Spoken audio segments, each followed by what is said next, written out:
All right, sup nerds? How's it going? Hope everybody's doing good. Put my notepad here because I'm, don't forget what I was gonna say. But hopefully we sound a little bit better. You know, people have been giving me a little flack. The sound isn't always the best. So I went out, bought new microphones. Now you guys got to listen to this. Well, you got to look at this atrocity and listen to this atrocity. Like I did that? Yeah, you did. All right.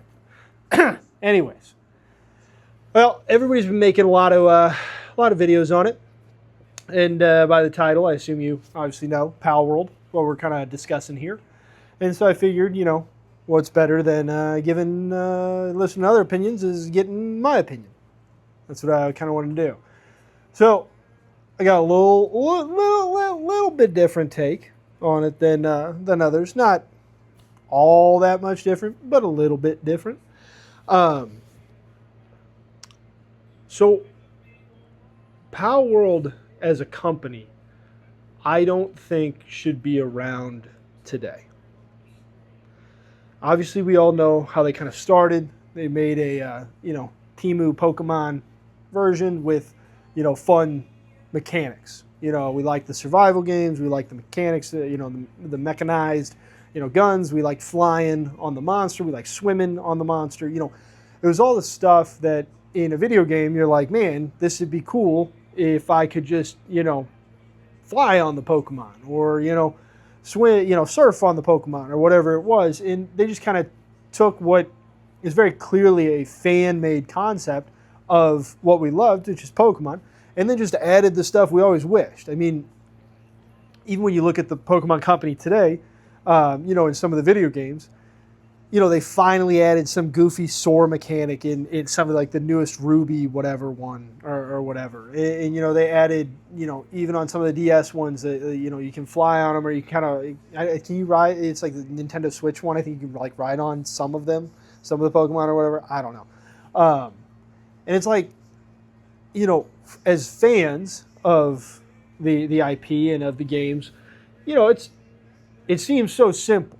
Just add it in. We want it. People are calling for it. But they don't. And, there's a plethora of reasons why. One is Pokemon typically goes pretty safe with what they do. They're not going to, jump to something that isn't done well. Look at Apple, whether you like it and use the phone or not, or the computer or not. Typically, they're one of the slowest movers or adapters, but when they do, they adapt it right. You can have all the Apple hate you want in the world, but it's a closed ecosystem that's phenomenal when all put together. And that's why it's the most valuable company in the world. So to wrap all that back to Palworld, Palworld was designed, in my opinion, as a fan-made Temu-esque version of the greatest IP in the world. With mechanics that were really fun and fan-based, and nobody really expected it to get off the ground. It obviously did get off the ground. A lot of hype came around it, and then came the lawsuits from Pokemon. And that's where it gets really interesting, is they won, right? Palworld won. And then just recently released on Steam their first, kind of version of the full playable game. They're not supposed to be here today. In any reality, we all would have said, that's going to get sued. In fact, we all did say, that's going to get sued, and that's going to get shut down. Look at what Blizzard does to private servers in, World of Warcraft. They don't get to stay up no matter how many tweaks they made. But judges and juries found that Palworld didn't have to be, and they're running with it. I think that's interesting, I guess is the best way to put it, or really neat, really interesting. You have this really, what I would consider a very grassroots, very rugged kind of push that's just driven by fans. It reminds me a bit of the GameStop, meme push of the stock. It's not really supposed to be there, but it is. And the question is the longevity and why. So with GameStop, obviously the meme was I like the stock, and the idea behind it was they had really good, real estate, as well as, a very, established brand, etc. Long-term wise, do we see if it goes well? I don't know. They're better off than they were before the meme, and they're still functioning and they're still around, and Ryan Cohen is, running the company. It's still going. So when I look at Palworld, I look at something that shouldn't exist, and it is, and it keeps winning. And you can't figure out, there's a bug. We're leaving it in. We can't figure out necessarily why it's still winning, but it is. So when I take a look at the TCG and the collectible, I can look at it the same way everybody does. This is a Temu rip-off Pokemon. It's a flash in the pan. We're going to get some booster boxes. There's going to be a little bit of hype, and we're done, right? But maybe not. Maybe not. They should have been a flash in the pan multiple times before and have not been. And when I see the trading card game, I look a little bit deeper, or try to look a little bit deeper. They're not with every distributor, so they're not just, rampantly printed and distributed everywhere. As a LGS, we can't, we don't have any. We're not carrying any, unfortunately. Otherwise, I'd put like a go buy it now thing right here. So we don't have any, and a lot of places don't. Scarcity drives demand, especially when demand already exists, and it then exacerbates the issue with more scarcity. You can kind of see the runaway. So that's really interesting, right? When I look at the game itself, I try to dive into a little bit more of what the mechanics are and how it could be long term. Mechanics seem interesting. They're not crazy in depth yet, but no first set is ever the craziest in depth mechanics of the game. I mean, we look at Magic today and some of the just paragraphs of text on these cards, and it's like when they first came out, we had a 2/2, and if it had a keyword like trample, you were like, this card is busted. Flying. You're like, busted. 2/2 for 2 would absolutely be nuts. I mean, I played with Ash Zealot back in Gate Crash, and it was 2 red, 2/2 first strike haste, and you're like, bah! And now you look at whatever Bilbo Baggins good thief card is that's coming out in The Hobbit, and I'm like, what is all this? So judging the mechanics today, it has some depth of Palworld. That's interesting. It has different cards from your pals or your monsters to artifacts to how you cast the cards is very similar to Hearthstone. With you get like the spirits, or I don't know, whatever it is, every turn. Deck size isn't too big. It's just got some neat stuff with it. It's got the lucky mechanic, which is the only critique I guess I would have. That kind of luck is not, that kind of RNG is not usually dope in a game. It's not usually that much fun to attack somebody and have worked it up and then have a damage check on the top where you just flip the card over and it's like, it didn't happen because I had this guy on the top. So if you do any looking into the TCG, that's kind of the only part I don't like. But, depending on how many cards that's printed on, which it's very few, initially, and the kind of more reserved towards like the legendary rarity, maybe that is fun. Maybe it's like, wow, I have this, and maybe there'll be future decks that, are really geared heavily towards that and other ones that aren't. But that kind of RNG just kind of feels bad a lot of times, without ranting too much to the side, getting off topic. In game design philosophy, when you have RNG that makes one person really happy and one person really not happy, that's not great RNG. You kind of want it where both people are excited with it, even if the outcome's not perfect. It's just you don't want it to be a binary happiness. If I flip and it's not a lucky card, I'm mad. If I flip and it's lucky, I'm happy, and vice versa. If I flip it, my opponent's happy or unhappy. That's not great RNG. That's not super fun. It's relating it to another mechanic that's a little more interesting is like the RNG of like Explore in Magic, right? That's the 1/1. Like you turn it, if it's a land, you put it in your hand. If it's not, you get a 1/1 counter on your guy. That's a little bit better RNG. That the opponent's not devastated if it works. It has situations where it can be game breaking, where it's like I needed that 1 damage to win, but other times it's more It's just more toned down to where it's not so binary if excited or not. Total side tangent there. So Palworld, I like the mechanics. I think the deck in the actual game is good. For me, when I look at TCGs, I think long-term value should have somewhat of a robust game behind it. I think when you have no game behind it that's not worth playing at all, that really can restrict your base to just collectors and make life quite a bit harder for the longevity of the game. Again, in the short term, Palworld's probably going to do fine. We'll see. We don't really know. But the other note that I kind of wanted to look on when it came to Palworld was I do think they're doing some of the collector stuff right.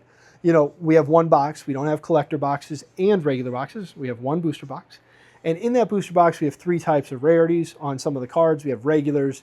I don't know what to call them, IR. So it's like an illustration rare and then like a secret or a super illustration rare, where you have like 3 different versions of art for the really nice card. One for you to play with and one for you to collect and one for you to kind of collect and get excited to try to get the better one. Whenever I see that, that really excites me. Obviously, Riftbound does similar.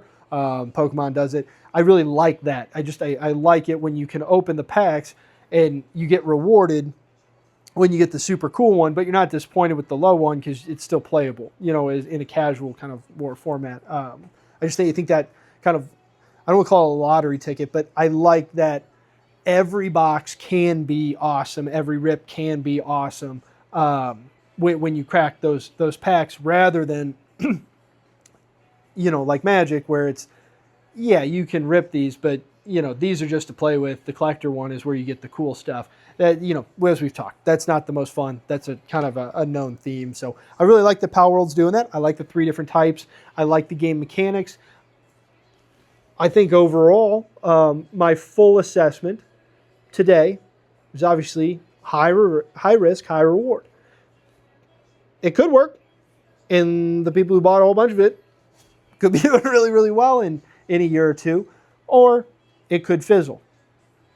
My only hesitation with being in the it's gonna fizzle crowd, which is what everybody's looking for, is it hasn't fizzled yet, and it should have.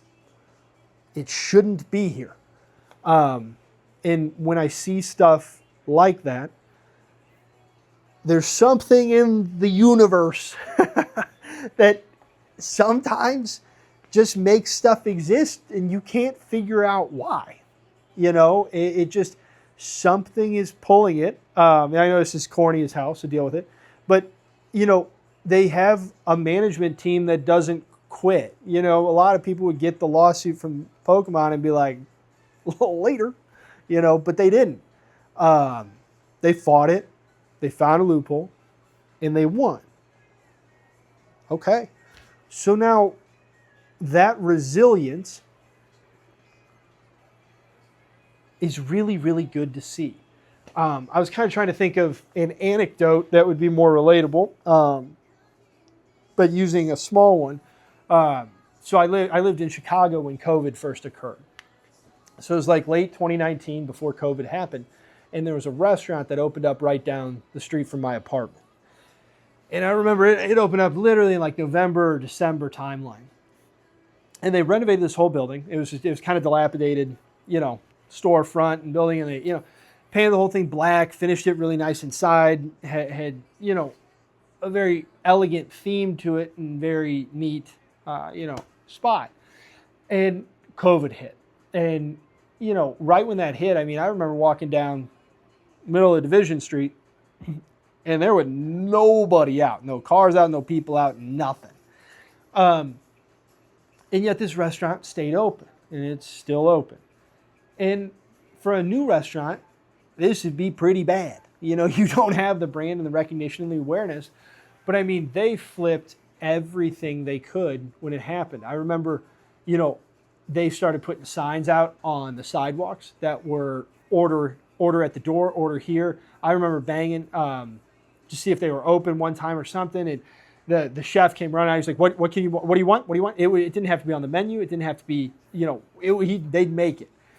They went crazy hard with deliveries. They were one of the first ones to deliver direct. You could call them and they'd just run it down. You didn't have to go through any of the other platforms. And the long and the short of this is they were just wildly resilient.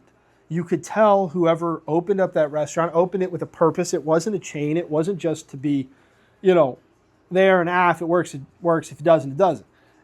They opened it to succeed, and then they did when a lot of other places did not. And that's kind of an anecdote I see with Palworld a little bit. They shouldn't really be here, but they are. And they've already fought through what would be the hardest battle in my mind. And they're only better. It's only more popular.